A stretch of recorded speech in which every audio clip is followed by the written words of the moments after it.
apsaugos ministro Arvydo Anušausko susitikimas su Liuksemburgo gynybos ministru Pradedamas spaudos konferenciją skirtą ministrų susitikimui pristatyti. Spaudos konferenciją pradės ministrų pasisakymu. Gerbiamas ministrė,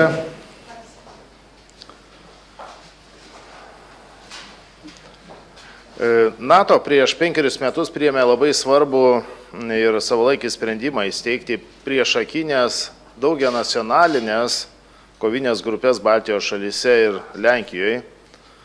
Rusijos tuo metu jau pradėto karo prieš Ukrainą akivaizdoje, tai buvo svarbus sprendimas, demonstruojantis NATO solidarumą, vienybę ir siunčiantis aiškų signalą potencialiam agresoriui.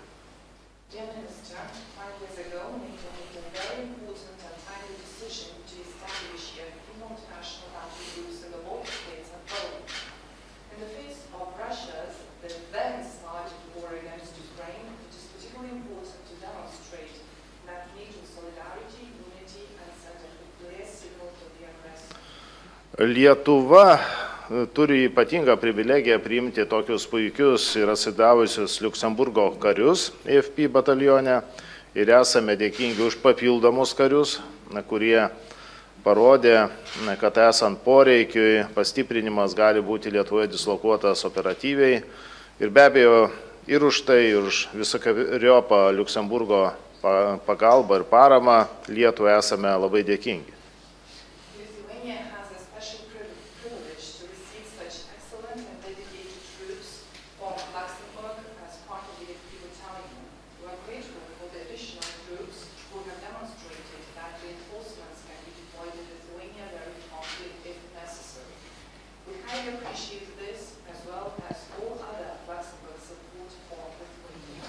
Lietuva iš savo pusės yra pasirengusi užtikrinti visas reikiamas Liuksemburgo ir kitų sąjungininkų buvimo Lietuvoje sąlygas, teikti priimančios šalies paramą, vystant ir plečiant infrastruktūrą, karinius poligonus.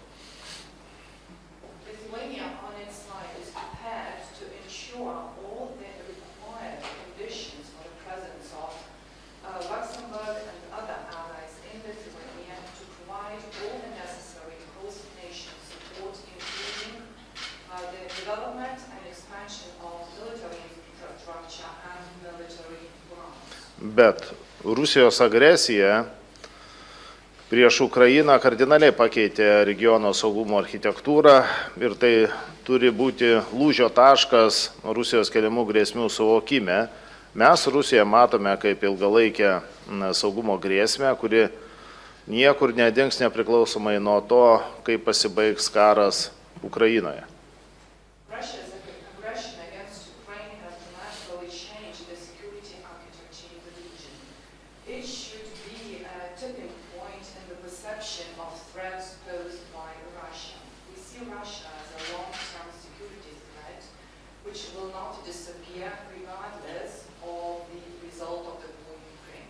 Todėl vien nacionalinių pastangų užtikrinant regiono saugumą nepakanka.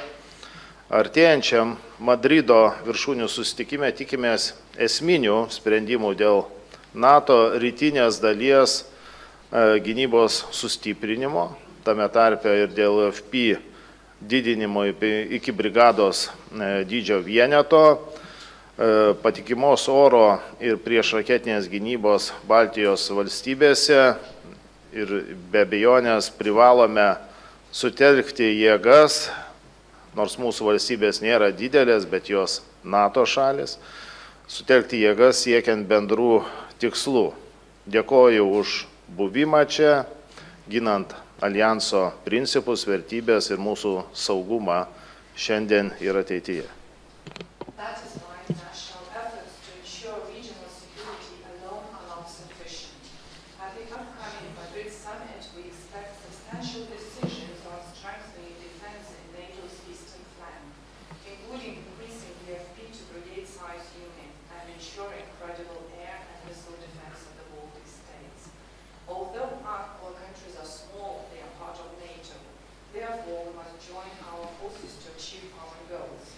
Thank you for your presence in defending the principles and values of the alliance, as well as security.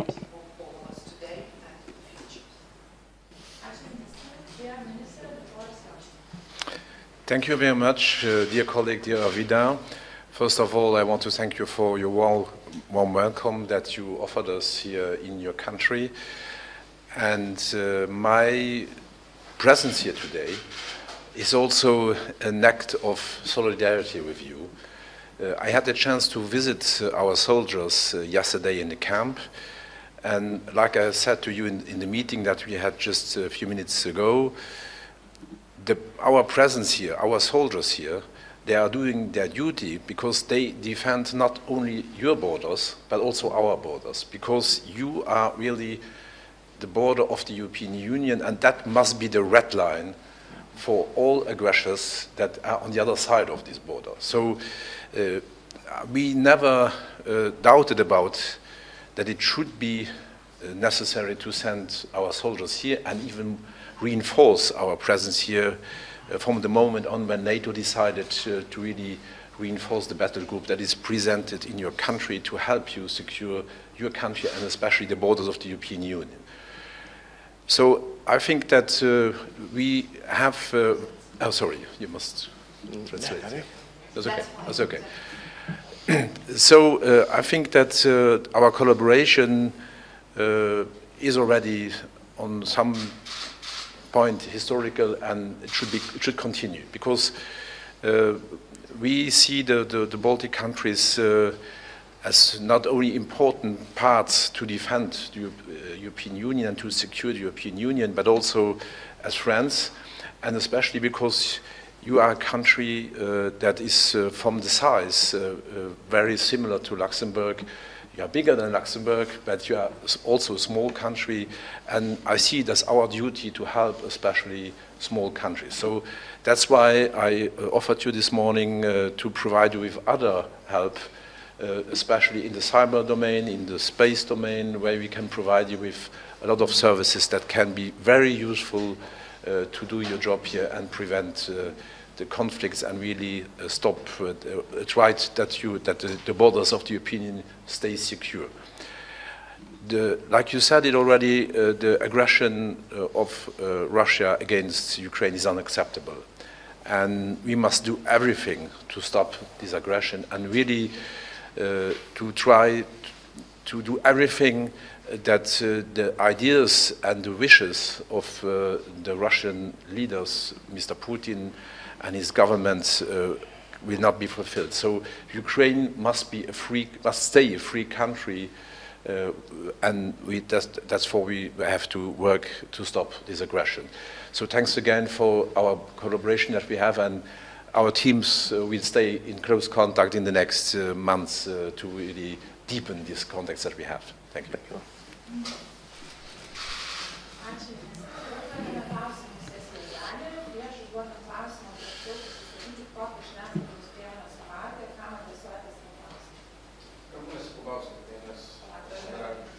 Palaukit, dar čia yra. Now it is time for questions and answers. Before asking the question, please introduce yourselves, what media you represent, and whom you address the question to. Išversi iš jo. Tai aš ministrui, Lietuvos ministrui turiu klausimą dėl Baltarusijos. Baltarusija pradėjo neskelbtas karinės pratybas. Ar jos kelia kažkokią grėsmę Lietuvai? The question to the Lithuanian minister, and the question is, Belarus has started and declared and announced military training. In Belarus, does it pose any threat?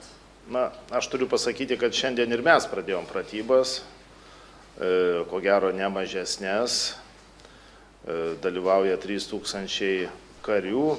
Tačiau iki tam tikro dydžio pratybos gali būti neskelbiamos. Nuo tam tikro dydžio karių skaičiaus jos yra deklaruojamos, kviečiami artimiausių šalių atstovai. Tai šiuo atveju aš dabar nepasakysiu, kokio tos pratybos dydžio, tačiau tiesioginės grėsmės Lietuvai jos nekelia. I should start by saying that we also started military training, military exercises today, which involve 3,000 troops. And I would like to note that it's not necessary to announce about military exercises depending on the size of them. I can't provide more detail about it, but it depends on the size, how many troops are participating, and so on.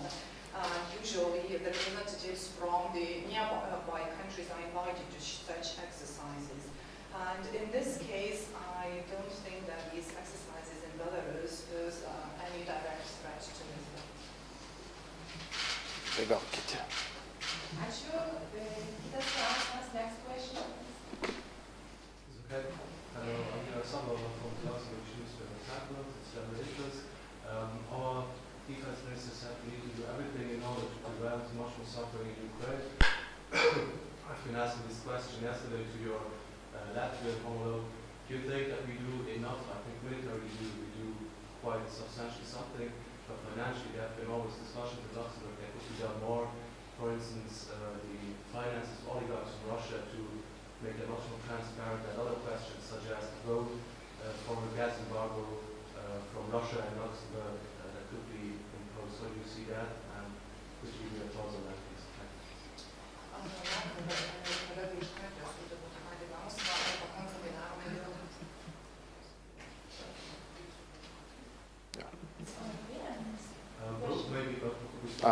Okay.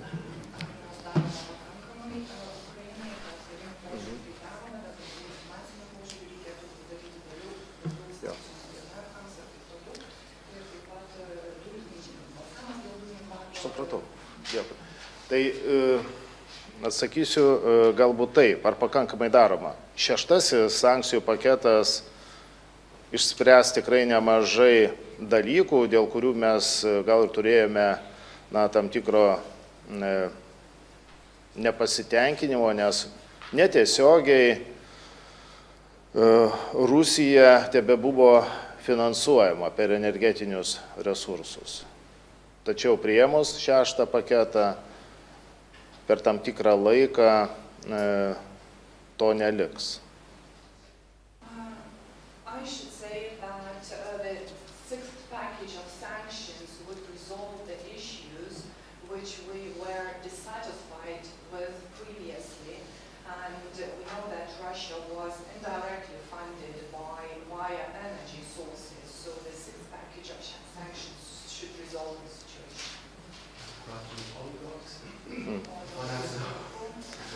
Aš nežinau, ar oligarchams Liuksemburgas buvo patraukli valstybė, pavyzdžiui, įsigyti nekilnojamą turtą, bet aš manau, kiekviena šalis gali padaryti ir daro, ieškodama to oligarchų turto. Ta daro Didžioji Britanija, ta darė Prancūzija, Italija ir Lietuvoje mes tą darome.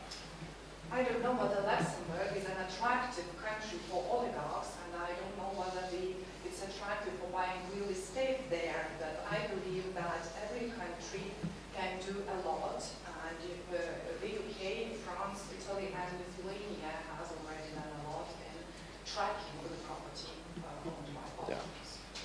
Maybe last one, should we do more? We have named the countries that I was thinking about too, that were quicker than us. Is that maybe called for us to be quicker?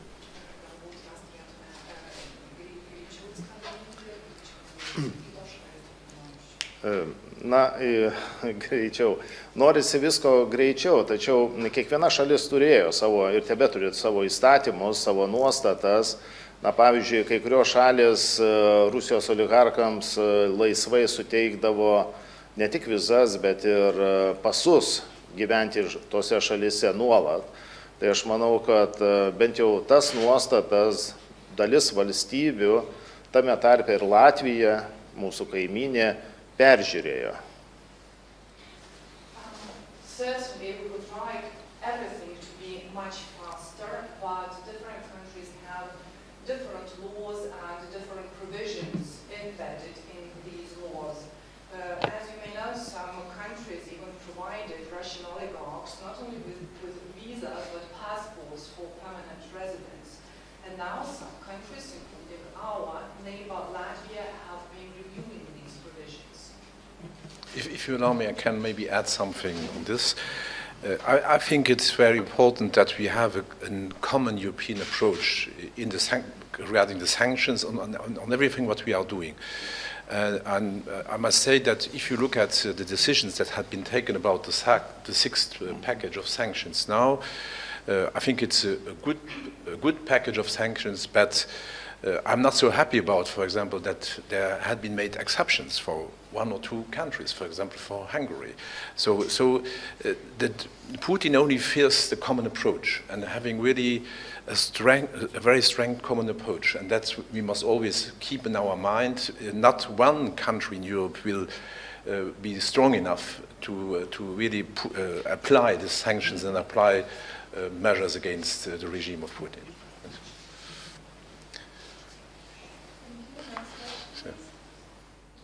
Aš dar turėčiau klausimą apie tas pratybas Baltarusijoje. Ar jums žinoma, kiek ten karių dalyvauja, Baltarusių karių dalyvauja? Ar čia galima suprasti, kad labai mažai neskaičius? Ne, turiu pasakyti, kad pratybų apimties mes nežinome, nes tai nėra deklaruota kaip nors. Tačiau, kaip minėjau, pačios pratybos tiesioginės grėsmės nekelia. Tiesiog noriu paaiškinti, kad suprastumėt. Tiesioginė... prašau. The question was about the number of troops involved in this Belarusian military exercises, which we touched upon earlier. And the answer from the minister is that the scope of this military exercise is not known to us. It has not been announced in any possible way, but I should note that it does not pose any direct threat to Lithuania. Tiesioginę grėsmę kelia, ką mes matom ir Ukrainos atveju. Kuomet pajėgos dislokuojamos pasienyje ir ne tik dislokuojamos, bet ir papildomos amunicija.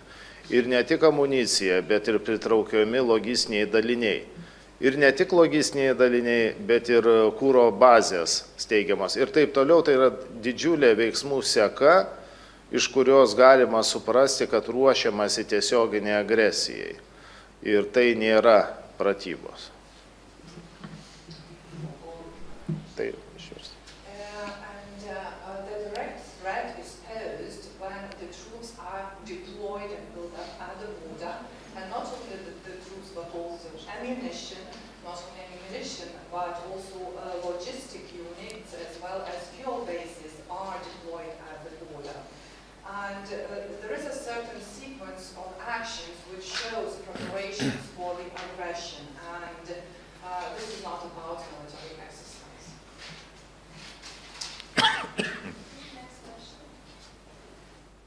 Viskas. Those ministers will say that in the past the Russians left and the warnings coming from countries like Lithuania have been underestimated in the Western countries of Europe. Clearly, yes, especially the Western countries of Europe and also my country. I think today that we must say that we were too naive about what represents the power in Russia, and we always saw the danger, that's clear, but we were a little bit naive about how to go against this danger. And there, countries like Lithuania and the Baltic countries in general, with the borders and the history that they have with Russia, they had other experience that we had. And so I think that we can only learn from you from this point of view. Jo, aš supratau. Aš tik tai galbūt papildydamas pasakysiu, kad nepaisant kokio dydžio mūsų šalis yra, mes kaip NATO šalis dalyvaujam priimant sprendimus ir kai tai liečia mūsų saugumą, mes savo susitikimo metu nemažai kalbėjome apie būsimą Madrido susitikimą ir lūkesčius, kaip turėtų būti sustiprintas saugumas atsižvelgiant į dabartinę situaciją. I just would like to add that although that Luxembourg and Lithuania are small countries, we are part of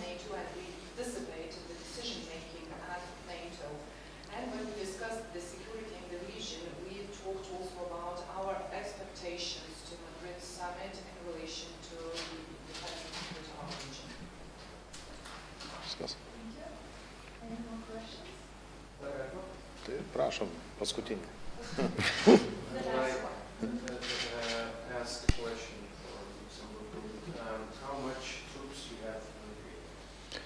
In your country? At the moment, we have in Lithuania 6 soldiers, a transport unit and logistic unit, and also we have also material trucks that we provided to the troops. And we can go up because we adopted a regulation to send the soldiers here. We can go to 10, and then we must see. That depends also what we decided inside of NATO at the Madrid summit, even more. But you must see we have an army. Our army is around 1,000 soldiers. So if you see what the contribution that we are doing in boots on the grounds, it's already a lot for us. Are you going to increase somehow the forces here in Lithuania after the Madrid summit? Sorry? Are you going to increase the forces Yeah. in Lithuania? Yeah, that depends a lot what will be decided in Madrid, because what is clear, I really support your minister and your government in direction that we have to protect more the eastern flank. But it's not only Lithuania, it's also the other 2 countries that belongs to the Baltic region, and that we must see how we will organize it at the end of the day. But it's important I think we should increase the presence here in the region, that's clear.